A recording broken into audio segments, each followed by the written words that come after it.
Welcome to our channel. Today we how to subscribe to Paramount Plus on Android TV. Quick tutorial step by step clearly.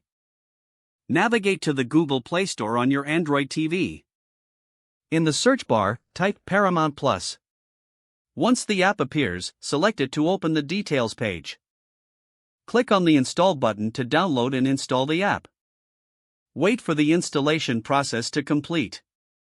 After the app is installed, return to the home screen.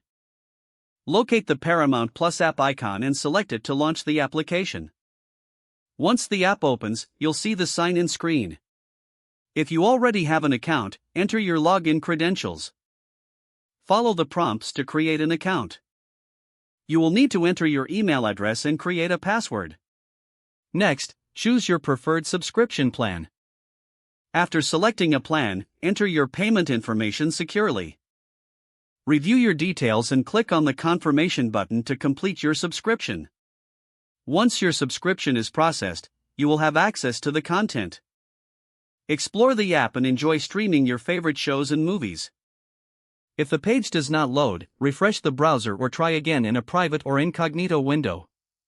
Make sure you are using the correct email address, then retype it carefully to avoid small typos.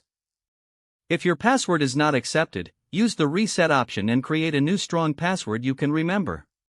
Check your spam folder for verification or security emails, then complete any requested confirmation steps. Enable two-factor authentication if available to improve account security and reduce unauthorized access risk. After signing in, review your profile details so your contact information and settings are accurate and current. If you see an error message, note it down and try again after restarting your device and internet connection.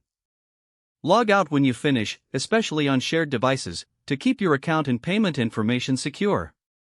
If the page does not load, refresh the browser or try again in a private or incognito window.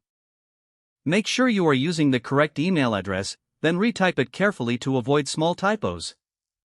If your password is not accepted, use the reset option and create a new strong password you can. Check your spam folder for verification or security emails, then complete any requested confirmation steps. Don't forget to like this video and subscribe to our channel for more step-by-step tech guides.